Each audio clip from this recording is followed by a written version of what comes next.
Hello everyone and welcome back to another episode of Ushanka Show. Stories about life in the Soviet Union. Здравствуйте, дорогие товарищи! В эфире программа Ushanka Show. My name is Sergei Sputnikov and I was born in the USSR. I think this is an American guy pretending to be a Russian. I mean, Sergei Sputnikov? That's like if I changed my name to John Wayne Cheeseburger. In today's video, we'll talk about валютные магазины Beryozka, hard currency stores Beryozka. Some of my viewers who traveled to the Soviet Union back in the 70s and 80s probably recognize this name, Beriozka.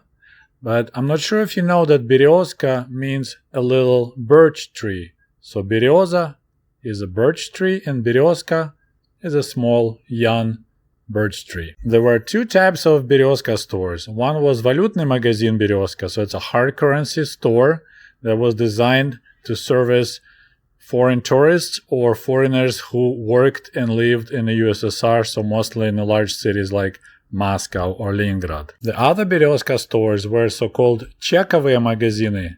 So those were for people, Soviet citizens who worked overseas in other countries, and they were receiving, instead of hard currency or local currency, they were receiving special checks. So that's like a Soviet monopoly money that could be cashed out at those чековые магазины. Beryozka. In today's video, I'm gonna concentrate on the hard currency part of Beryozka stores. In my next video, we'll talk about чековые магазины. So hard currency Beryozka stores were accepting only foreign currency and predominantly, of course, American dollars, German Deutschmarks, British pounds, and currency like that. So no Soviet currency was accepted at Beryozka stores. So I want you to think about it for a moment. Imagine a Walmart open a chain of stores in the United States that do not accept American dollars. It sounds really weird. I won't be surprised if there is a law that you are required to accept American dollars if you have a store in the United States. But that was not the case in the Soviet Union. Or imagine you walk into Tiffany's stores on the 5th Avenue in New York City and the salesperson smiles at you and says, "I'm so sorry, but we don't accept American dollars. We only accept Japanese yen or Chinese yuan." But in Soviet Russia, I'm trying to come up with some kind of joke on the topic. In Soviet Russia, Soviet rubles don't buy you a thing. I couldn't come up with anything, so maybe you have something for me. So as I mentioned earlier, the hard currency or foreign currency Beryozka stores were created specifically for the foreign tourists. So Soviet citizens weren't welcome, and quite often there'll be a person standing at the door making sure you're not Soviet. And they were selling tchotchkes, right? So different Russian souvenirs at the store located in Moscow or somewhere in Russia. In Ukraine we had similar stores that were called kashtan. So that's a different name, but the same idea, only foreign currency accepted. In Baltic states, they had a different called zintars. So every republic had similar system of foreign currency stores, but everyone called them Beryozka. Even today, if you go, for example, on Etsy.com and you enter in the search Beryozka, you will see items for sale, Russian souvenirs, usually like matryoshkas or other wooden dolls, that were sold to American tourists back in the 80s or 70s.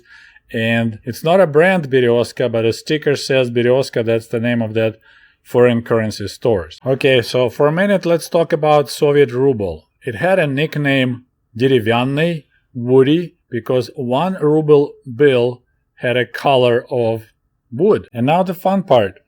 A lot of people who miss Soviet Union, they take a big pride in the fact that Soviet ruble was one of the most expensive currencies in the world. And back in the 80s, the official rate of exchange was 69 rubles for $100. So ruble was more expensive as a dollar. So $1 will get you only 69 kopecks. The story how the rate was set up is a separate video topic, but of course, on the black market, rates were quite different. If you sell your dollars on the street, you may get 5 to 6 rubles for every dollar. But official rate was 69 kopecks for $1. But let's see what was going on in Beryozka store. So I found this picture. So that's the bottom of matryoshka doll. And the beauty of the Soviet Union in its centrally planned economy, that prices didn't change much.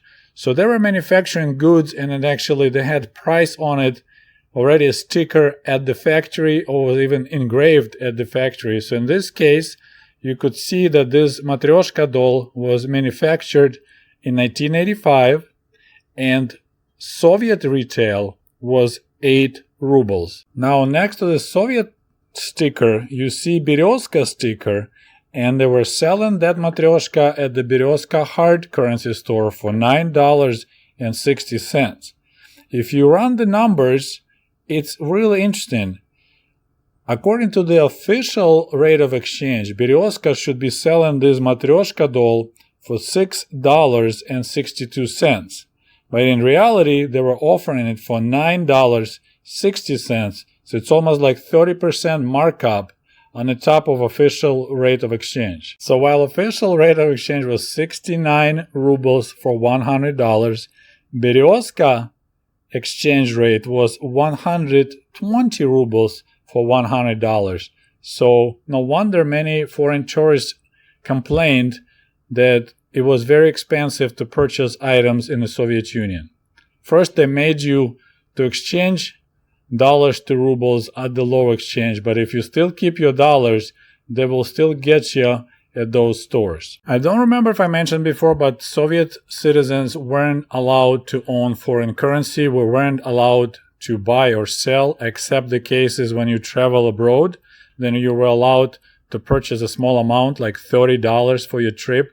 I already covered that topic in my videos about diaries of this lady that traveled, did like European cruise. I'll post the link below this video if you missed it somehow. So by design and by the Soviet law, Soviet citizens weren't special enough to walk in and shop at the hard currency Beryozka stores. And here you're looking at the catalog from Beryozka store. It's in Russian and English, and it shows prices, I believe, in United States dollars. And a lot of items are food items which you would never see at the regular Soviet grocery store.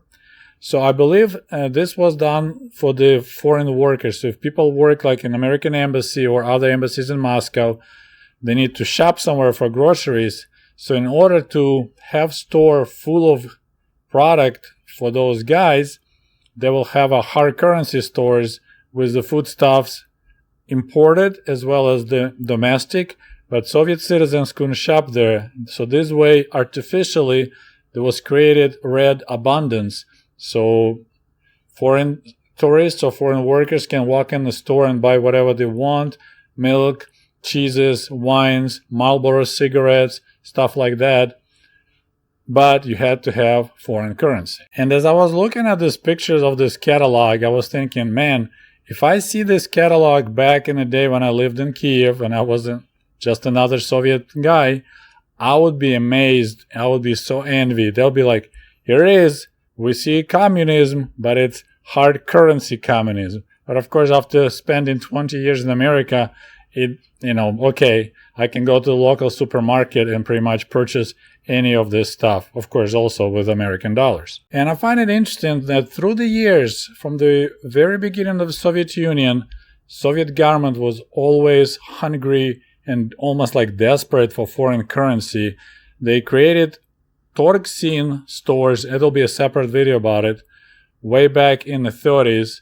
Then they reinstated Beryozka stores from 1960s, and Beryozka was in business all the way till 1988. And everything was designed to get hard currency in cash from the foreign tourists or foreign workers. And they had pretty decent markups, because I said, I don't remember anyone mentioning ever that Beryozka stores in Moscow were ever cheap for local goods or especially for imported goods. But we would pay any money to buy a bottle of Jim Beam or buy a pack of Marlboro cigarettes, because those were just not available in the Soviet Union period. Okay, so this was part 1 of my Beryozka stores story.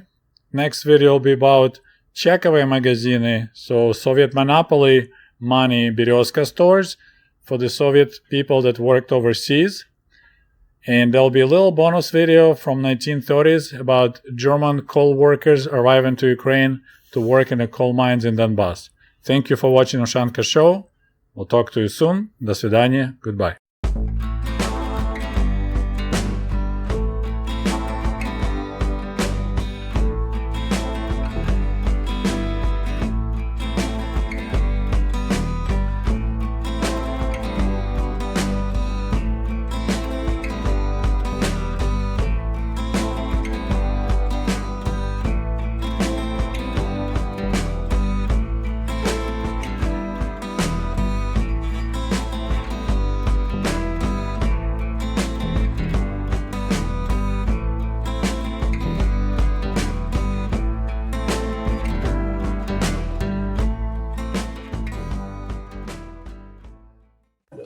Sergey wrote a book based on diaries he made when he was first in the United States. And as I understand, this is just volume 1, right? That's correct. He's going to have multiple volumes coming out.